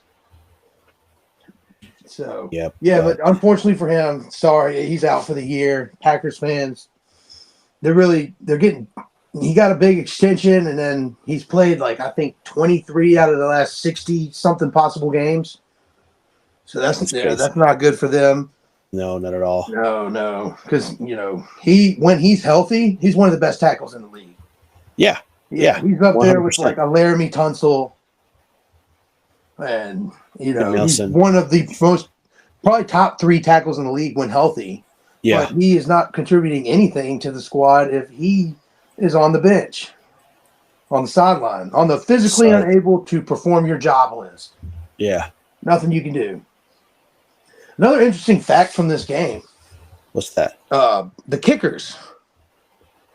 Anders Carlson and Daniel Carlson. Oh. Brothers. Oh, they're brothers? Brothers, yep. No way.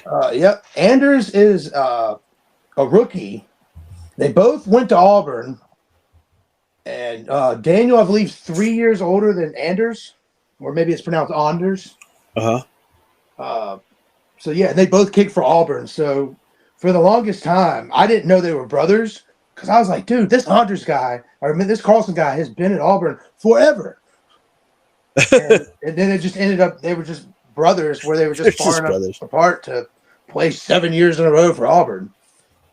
I mean, there's that one guy who's a senior for his like 7th year, I think. There's another guy, I can't remember who he plays for, but he just got granted his 8th year of eligibility. Yeah, that guy. Yeah. That's the guy. He just got granted that. Yeah. So, but I mean, that guy's playing on like a peg leg at this point. He's got like 5 medical red shirts, COVID year. Yeah. At this point, he's got his AARP card. He's been in the damn college so long. Oh, that's funny. But yeah, that's this week's games. Who do you got for some winners this week? For winners, let me pull up my list real quick here because I don't have it right in front of me. For winners, I actually did a little bit different because they've been on our losing side for the last 4 weeks, and I have the Chicago Bears. I also have them on my winners list. I have the Moore and Fields connection specifically on my winners list. Yeah, they overall they did pretty well against the Commanders. The Commanders, Sam Howell looked pretty good, but I think this just as a team that was a team win because after the game, that team looked like they celebrated like they won the fucking Super Bowl. I mean, it was their first win in over 365 days. Yeah, it was 300. Sure. It's 345 days since they won a game. That's a long time. That's a long fucking time. Since October 24th, 2022. So yeah, that's my number one winners because they worked their asses for that. My number 2 winner, we covered him earlier. Minshew. Sorry, his name. Gardner Minshew. Gardner Minshew. He came in again and took over for this Colts team, and that's a winner because we talked about how he's a team and led to victory. Led a victory for the second time, and third time because the 3 games that they won, the Gardner Minshew. That's won right. 3. So yeah, he's another winner in my book. But these last 2, the first one was already pretty much in hand by the time he came in, right? Yeah. But these last 2, the overtime victory against the Ravens, where he almost lost it by stepping out of the end zone, getting the safety. Yep. But this week, he did nothing but contribute to their victory. He was solid. He was efficient. He didn't turn the ball over, and he gave the team a chance to win, which is what they did. Exactly. My next one was Jamar Chase. That was my other one. I had Chase and Burrow. Yeah. Their connection, they're them finally getting on the same page, which really is just Burrow getting on the same page because Chase is always fucking open, apparently. Yeah, exactly. That's exactly what I had too. Chase is always fucking open. So that was just a phenomenal game from Jamar Chase with the raggedy ass Arizona Cardinal defense. But it is what it is. He's always fucking open and keep throwing the fucking ball. Yeah. I don't understand how hard it is to throw a fucking ball to a wide receiver. He's one of those where you just throw it in his direction and he's going to get it. Yeah. AJ Brown is another one like that. Yeah. You have to give him an opportunity, throw it up there. Yeah. And get that random drug test. Yeah. My next winner is the UK. The UK, with all the games that they've had, I believe, except for the first 4 games that they did, the stat is for the first 4 games that they started doing in overseas, all the games have had a 99% attendance. Oh, that's great. That's amazing. They got a rabid fan base over there. Yeah, and I think it's leading to NFL wanting to do an expansion team out there in London, and potentially having the Super Bowl at Wembley one of these days. Yeah, So, that'd be tough. That'd be tough though. One team having to travel 8 or 9 times back to America. Yeah, but NFL will find a way. Yeah, they'll find a way. They'll build a stadium in the middle of the Atlantic Ocean. Yeah. So they don't have to travel as far. Something ridiculous like that. Yeah, imagine that with international waters, anything goes. Oh, there'd be no rules. Yeah, it'd be like a Kansas City game. I'll be.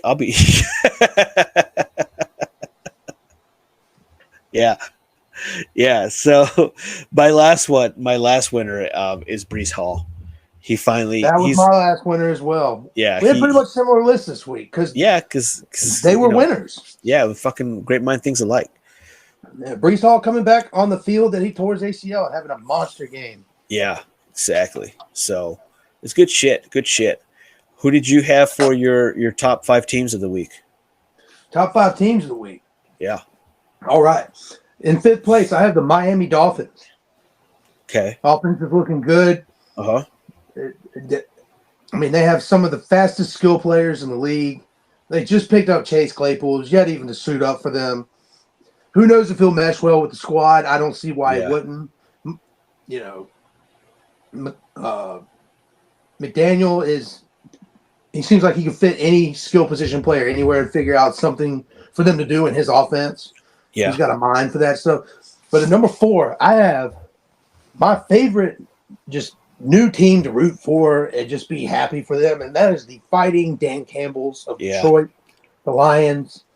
I'm happy for that fan base finally having something. They finally get Aaron Rodgers out of the division. And for the past 30, almost 30 years, it was Brett Favre then Rodgers. Yeah. Just tough for them. So I like the direction they're headed. I love their head coach. I like their team. They fight with fire. But number 3, I have the Kansas City Chiefs. I have them at number 3. Their offense hasn't fully figured it out, but they're getting there. But the defense, the best defense they've ever had under the Mahomes, Andy Reid era. Yeah. And once the offense fully starts clicking to where they're scoring 45 a game again, Mahomes is 4 touchdowns every game, which they're not far from at all. It's going to happen. Once they get back to that point, they're going to continue to be a premier team in the football league. And they're in the easiest division in the NFL, so they're going to run away with it, no problem.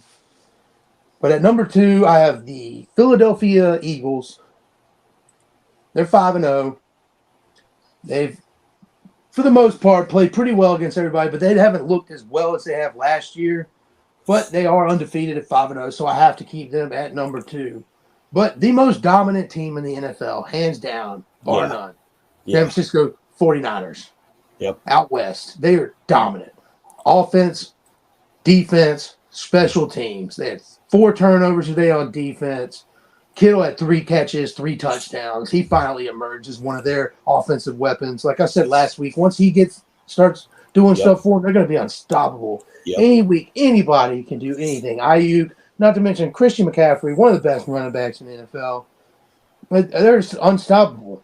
How much different is your top 5 than mine? It's actually the same teams, just in different order. All right. For my number 5, I have the Kansas City Chiefs, just because they're winning the games. They're winning the games with help. Even if they didn't have a little bit of help, they're still winning games.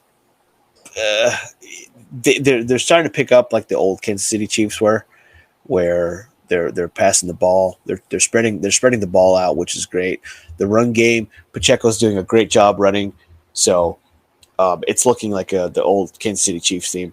For my number 4, I have the Miami Dolphins, and they're number 1 scoring offense in the league, but the defense is suspect still. Sus. Very sus. For my number 3, I have the Fighting Dan Campbells, and basically everything you just said. It's fucking great to see them, and they're so much fun. That's the most fun, the funnest team to watch this year. Number Motor two, City, let's go, baby. yeah. Number two, I have the Eagles. The Eagles are probably the most boring team to watch, in my opinion, man. They're not fun.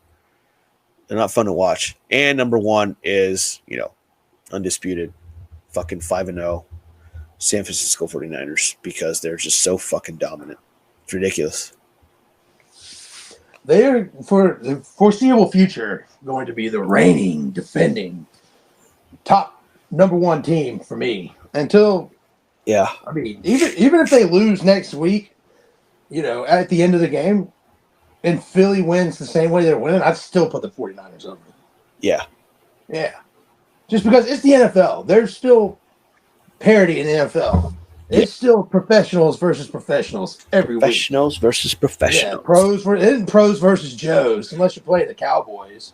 Yeah. Yeah. And it's pros versus hoes. Well, it's and it's also just Joes when the Broncos are playing the Bears. Yeah. Man. What a shit matchup. That was pretty bad. Speaking of shit, who you got for losers, brother? My losers, my first one is going to be the Baltimore Ravens, because they lost to a Matt Canada team who I don't know if that's saying something or not saying much. Yeah. Well, you can look at it either way. It's a Matt Canada team that was gloating about their win against the Raiders. No, that was a win by the defense and the special teams. That's what I'm saying. Yeah. Canada was saying it was all him. So, yeah. So that's fun. So the Ravens are one of my top biggest loser of the week. The next one is, and this is again, we're beating a dead horse at this point, the Denver Broncos. Which, I didn't see that coming. Yeah, I didn't. You know what? I was trying to squeeze out a good loser, and I came across this team because they have those memes right now where it has the y'all let Russ cook or whatever, and it's a blank page with the quarterbacks who've beaten the team. Have you seen those? No, I haven't. When I find it, I'm gonna send it to you. But yeah, they already updated it. Every team that beats the Broncos, they'll have Broncos Country Let's Ride. It says you still ride. Broncos Country Let's Ride. I remember that. And it says you still riding, and it's the pictures of the 4 quarterbacks that beat the Broncos. So those are good. They should also add in the 2 dudes from Brokeback Mountain on that same picture. Yeah. Yeah, it should be the 6 of them. Yeah, and then making out. Yeah. For other losers, the Giants' offensive line, they're not good. 17 sacks allowed in the last 2 games. I don't. It doesn't help when you're starting right tackle. It's calling out the naysayers because all they do for a living is flip burgers and bag groceries, whatever he said. He caught a lot of flack from New York media. It was Evan Neal, the right tackle. Oh, really? Yeah. He was saying that because the offensive line got a lot of criticism last week. I wonder why. You gave up 11 sacks, you dumb son of a bitch. Yeah, no shit. You think they're going to be happy about that? New York? You're out of your mind. They're out of fucking mind. He said he doesn't care what they think, and they're out there busting their ass, and it doesn't matter the opinion of someone who flips burgers for a living. And New York media went in on that son of a bitch. Yeah, there's this one rant of this one guy who is screaming into his local, morning radio show, New York, and he is just going ballistic, and it's hilarious. He has a great rant on him. Should the nerve of him to speak about the people who pay his salary. Yeah, crazy. But that's insane. I agree that offensive line here, but do you have any more losers? Yeah, I got 2 more. Oh, okay. The next one is Mac Jones, because I think he's done. I don't think. I mean, I know they're gonna try to ride him to the end of the season, but he might not even make it that far. They're a minus 76 point differential. The New England Patriots. They're minus one quarterback differential too. Yeah, no shit. Yeah. Good one. Sure. That's really good. Yeah. And then my last one was Stephon Diggs. Did you see Stephon Diggs throwing the hissy fit in the sidelines again? No, what was he mad about? He had a decent game. Yeah, well, apparently not to his standards. I'm just tired of seeing him complain. He's a top wide receiver. He has pretty good fucking numbers. You can't just feed the ball to just one player, which these diva wide receivers always complain about. So those are my top 5. What are your biggest losers? I got 3 losers. Actually, no, I got 4 losers this week. Okay, sorry. My first loser is Anthony Richardson's durability. Yeah. For the Indianapolis Colts, and when the guy's on the field, he's a winner for them. He's got all the tools, but he can't stay on the field. So the fact that he's not going to be durable enough, he's on pace to finish 4 or 5 games this season. Yeah, 4 1/4 if you do the math. Yep. So those numbers don't look good. My second loser of the week is Bill Belichick. Yes, Bill Belichick is a cheater. You don't say. Yes, water is wet. Back-to-back 35 and 34 point losses, 2 of his worst of his career. Couldn't happen to a better guy, better organization. Thank you. Thank you, Bill. Thank you. Appreciate you. Thank you, Thanks football for coming. gods. Hit the bricks. The Patriot way is no longer the way in this state of the NFL. Yeah. The game, I'm not going to say it's passed him by because his defense is still elite, but he's not that B.O.B. Bill O'Brien offense ain't doing numbers when Mac Jones is your quarterback. And McDaniels wasn't lighting it up with Cam Newton on the back end either before he had Mac Jones. So, no shit. Yeah. They've done jack squat since Brady. Bill Belichick was the reason that defense was good during the dynasty, but Tom Brady is the reason that they won the games that they won. Yep. And agreed. My number 3 loser of the week is Kevin O'Connell's second half, late game, clock management, just overall coaching for the Minnesota Vikings. Yeah. He is the NFC's version of Staley from the Chargers, of just constantly figuring out ways to bumble and fumble away his team in the second half. By the time, I can't remember the exact minutes left, but pretty much towards the beginning of the fourth quarter, they had no timeouts left. They had called their 3rd timeout due to not being in position, not having the right guys on the field. And that doomed them because they had 2 drives to tie the game with less than 5 minutes left. But they had no timeout. They didn't even need timeouts for the first one. They just couldn't finish the drive. And then the second one, they had no timeouts, so everything was rushed. It just didn't look good. Kevin O'Connell looked like an idiot. Yeah. But my biggest loser, and it's my favorite loser of the week, Cowboys fans. Yeah. Yes. Let me tell you something, Cowboys. Your team ain't shit. You're not shit. Your preseason hype every year ain't worth shit. Once again, the Cowboys, big hype, all this rah, rah, rah, we them boys. Well, you're now going through that standard Cowboys yearly circle. And at this point is where you start losing, and your fan base is still delusional. You still think you're good. You're going to chalk this one up as a bad game. Dak Prescott's not that guy. I'm sorry. So you're never going to go anywhere with him as your quarterback. Nowhere. The San Francisco 49er fans were chanting, "We want Trey." That's awesome. That's pretty good. I love it. Yes. So those are my losers this week. Yeah, that's pretty good. Pretty good set of losers. Ravens lost too. That's always a plus. Yeah, that's always good. Yeah. Well, who you got for your bottom 5 teams after week 5 of the NFL? After the Week 5 of the NFL. Let's see. At my number 28, I have the 1-4 Arizona Cardinals. They handled this game very, very poorly. They should have they should have rushed the quarterback a lot more because they had that horrible offensive line the Bengals do, and they weren't able to do anything against a limping Joe Burrow. So that's my number 28.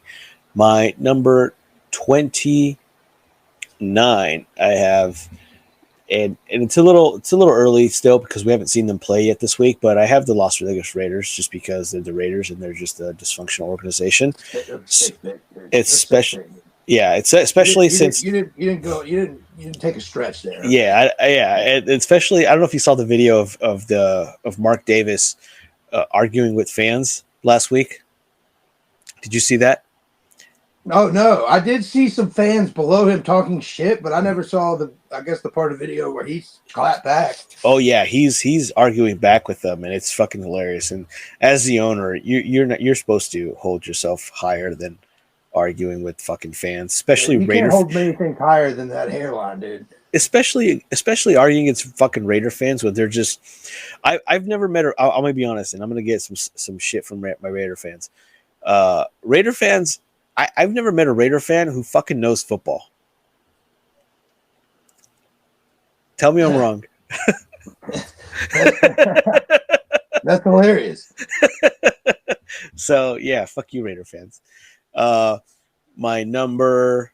Let's see here. Have you ever met a Raiders fan that knows winning football? Well, yeah, just football in general, man. They don't fucking know football, shit. And they've never seen a winning feat. Yeah. Yeah. My number 30 is the Minnesota Vikings. Ooh. They fumbled another game today. Kevin O'Connell sucks. Yeah, Kevin O'Connell. Brandon Staley of the NFC. And that's just all I got for them because it's just so bad. Let's see. My number 31 is going to be the Denver Broncos because they're just the Denver Broncos. What hasn't been said about them that we haven't said about already? They're just fucking god awful. Another. I was rewatching the highlights, and they're just. It was such a horrible game. That trick play they tried to do and they fumbled it. The interceptions. Yeah, it's just bad. And then my number 32 is just the 0-5 Carolina Panthers. I know the Bears aren't on there my last 25, but my bottom 5, but they won in pretty good fashion, so I bumped them up to my 27th spot. What a promotion. Yeah, what a big promotion.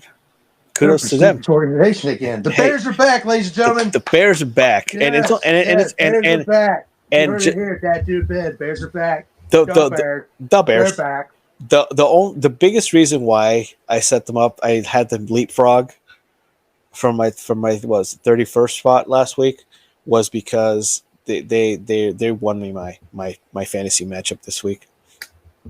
Nice. So yeah, what about you? What's your bottom 5? Well, the shittiest of the shitties. The shittiest of the shittiest. Yes, the cellar dwellers. What piece of shit did you paint gold? The New York don't know how to play football Giants.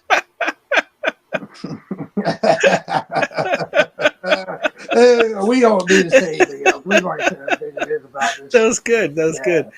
Yeah. I'm using that for the moving forward. Hey, feel free, brother. Yeah, I don't have the patent on it. Patent pending. Patent pending. At number 29, I have the New England Patriots. Ooh. The bumbling Belichicks is what I'm calling them. Yeah. Because they're fielding a subpar football team, especially due to the Patriot standards. Yeah. Yeah, the defense is the only thing that's going to even keep them in any of these games because their offense is miserable. At number 30, I have the Fighting Sean Paytons, the Denver Broncos. Yeah. Let's ride. Let's They ride. ain't riding shit. You're riding the losing streaks. That team's absolute garbage.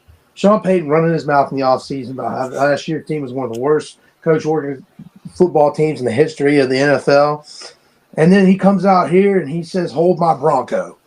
So he ain't I don't know what's going to happen there. I don't see the Wilson Payton era working out. Yeah.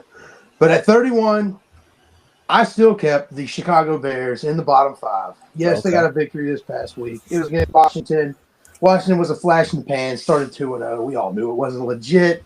Sam Howell came back down to earth. He's a turnover machine. He had a decent game this past week, but he's still out there playing that backyard football, and he's going to continue to either be the reason they win or the reason they lose. So he's got that going for him. If he can shore up the turnovers, they might start winning more than they lose. Defense isn't too bad. But at 32, I have the 0-5 Pink Panthers. The worst organization. Their fans are the most boring. Every game is so bland to watch. And I say this as someone who lives in the market, who has to watch these games. Yeah. Especially pre-Red Zone channel. You only had your 2 local games unless you had Sunday ticket. Oh, jeez. Yeah, so every week I had to watch the Panthers and the Falcons games. They're so boring. They're not fun. They've never been fun to watch. Even when they were the Cardiac Cats and they went to the Super Bowl that one year, they were fun to watch. Outside of that, they're boring. They're a boring organization. They live in a boring town where nothing happens. And the only thing they got going for them is Richard Flair. Woo! That's it. Charlotte ain't got fuck all of nothing. Clemson ain't got a football team or a pot to piss in. That's my bottom 5 losers of the week. And the Panthers have taken over the bottom spot from the former reigning defending Bears. Bears. Yes, sir. Bears. That's my bottom 5. Trash. Doo-doo. Yeah. Dog water. Good bottom 5. Good bottom 5. Let's see here. The last thing for our NFL week is our pick'ems. How did you think you did last week? Oh, man. I'm going to say I did okay. Or it's this week, actually. It's this week's games. Because we're missing one. We're missing because we still haven't watched the Packers and the Raiders. Yeah, that's going to be for next week's part. That's going to be for next week's. Because we switched our recording days up. So we're recording for Monday Night Football. Therefore, our Monday Night Football will always be on the next week's pick'em.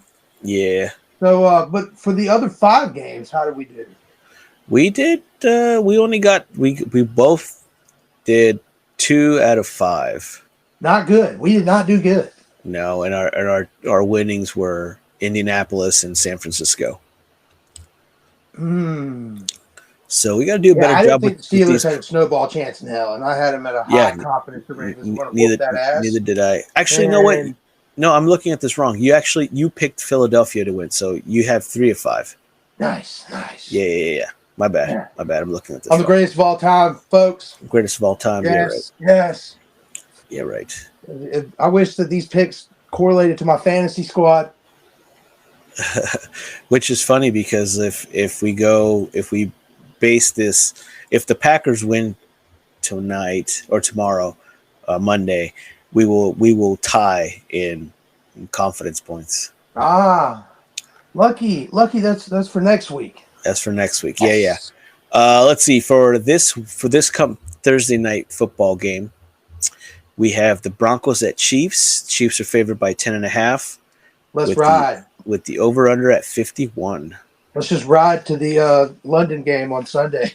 Yeah, for reals. Fucking reals. So what's the spread? 10.5. I'm going to go. Are we playing with the points or no? No, the same thing as last week, just the confidence. Okay, all right. Then I'm going Chiefs. Yeah. With a confidence of 5. 5 is the highest we go. Yes. Because we only have 5 games this week because the Steelers are on a bye. And there were no other worthy games to even put in there. Yep. I do the same thing. KC with 5. Next game, Colts at Jaguars. Jaguars favored by 4.5. The over-under is 45.5. I am going to put the Jaguars at. I'm going to take the Jags, and I'm going to do it at confidence of 3. Confidence of 3. Yeah, I also have the Jags, and let me see here. I'm typing this up as we go. I have my confidence at 2.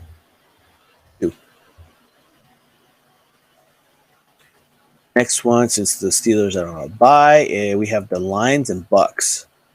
2 first-place teams. Yeah. At Buccaneers. At Buccaneers, I want to take the Lions.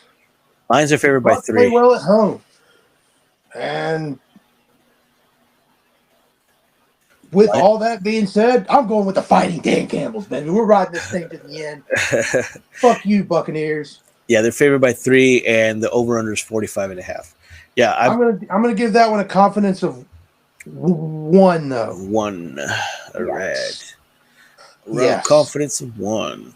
I'm taking Detroit confidence 3. I think they got this.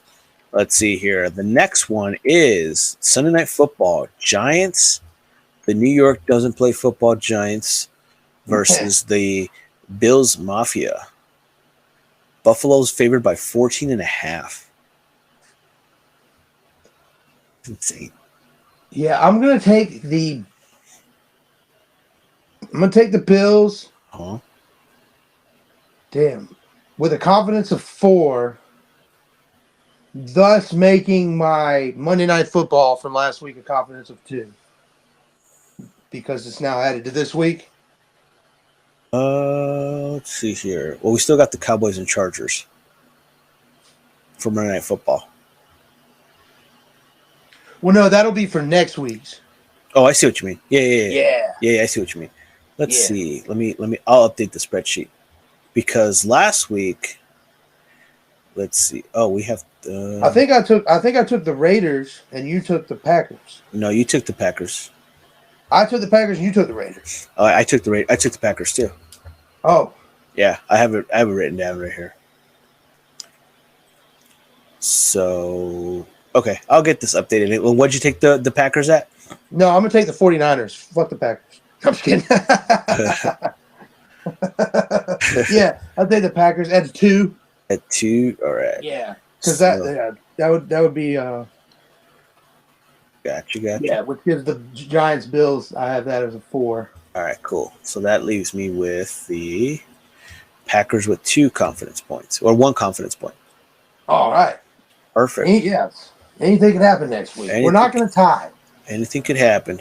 Yeah, I don't think if we do tie, that'd be nuts. That'd be fucking crazy. Let's see here. But yeah, that's all we have for the football part. Want to talk baseball? All right, well, we got a little. I got a little MLB playoff update. I don't want to talk about baseball, man. You don't want to talk about baseball? No, it was a fucking horrible weekend for. But the people got to know what happened. Yeah. We'll get through it quick. We'll make it quick. Yeah. We're like ripping off a Band-Aid. Ripping off fucking wax off my fucking you know balls. What? I'll start with the one that hurts the most for me. The Atlanta Braves, the most potent offense in the MLB this year. They had 307 home runs, tied the Major League record for home runs in a season. Highest slugging percentage ever for a Major League Baseball team in a 162-game season. And they get shut out at home against the Phillies. Yeah. So that's not good. I think we're going to bounce back tomorrow. We got a big game. Game 2 at Atlanta. Hopefully Max Fried's blister doesn't flare up on him. He has a good start. And we get the offense. We get the bats going. But speaking of some bats getting going early, how about Kershaw getting rocked? Kershaw is great in the regular season. Yeah. Oh, I have that in my notes. Exactly. But he is the Peyton Manning of the postseason. What a great comparison. Yeah. That's good. Yeah. I've said that for years. Even when the Dodgers won the Super Bowl, not Super Bowl, the World Series a few years ago. That's what COVID people always talk Bowl. about. Listen to this. Guess. I don't know if you have this written in your notes, but guess what Kershaw's ERA was for Saturday's game. He gave up 6 runs in the first, and he didn't get out of the first. And it would have been 54 if he finished the first, so it has to be worse than that. 162. Whoa. And I'm taking this off the MLB website. He had a whip of 21.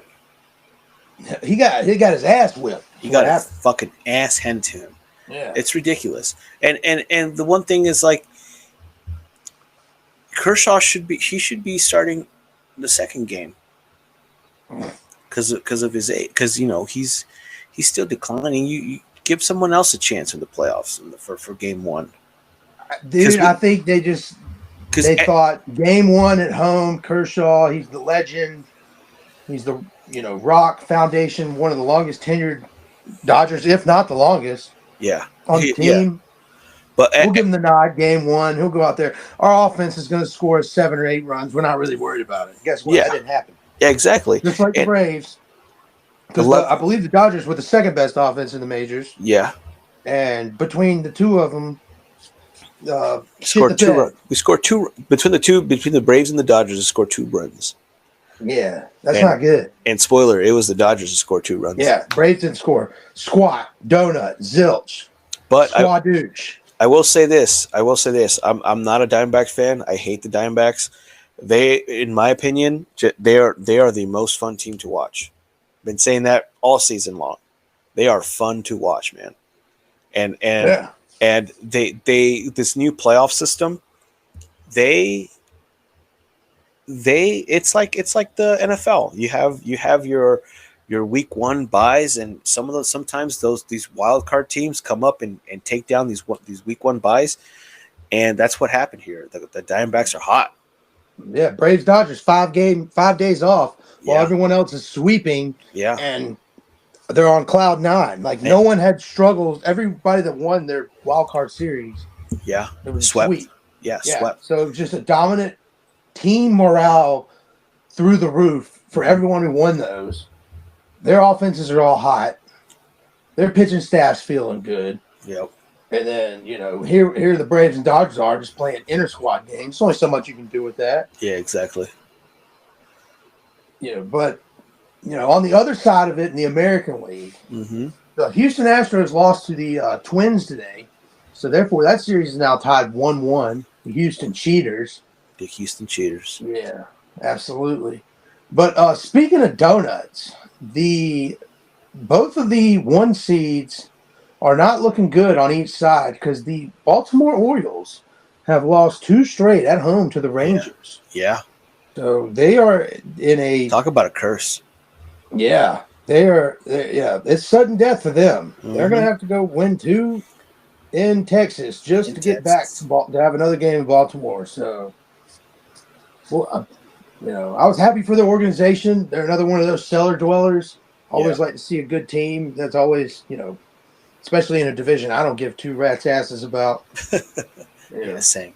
I don't care. I don't care. See them win. I don't care about any of these teams. But yeah, I don't care either way. If I had to pick, I'd like to see Twins Orioles in the American League Championship. Yeah, because I guess I'd be happy for either team that made the World Series. Screw the Astros, and I don't really care about the Walker Texas Rangers. So, yeah. If Chuck Norris was the manager of the organization, maybe the vice president, he's up there chucking it up with Nolan Ryan pregame. Well, if he did, they would the Texas Rangers would not lose. They'd be undefeated. No, the Texas Rangers wouldn't win the World Series. The World Series would win the Texas Rangers. Yeah. Chuck Norris. They'd go 162-0. Yeah. They'd be the first team in Major League history to go 163-0. Yeah.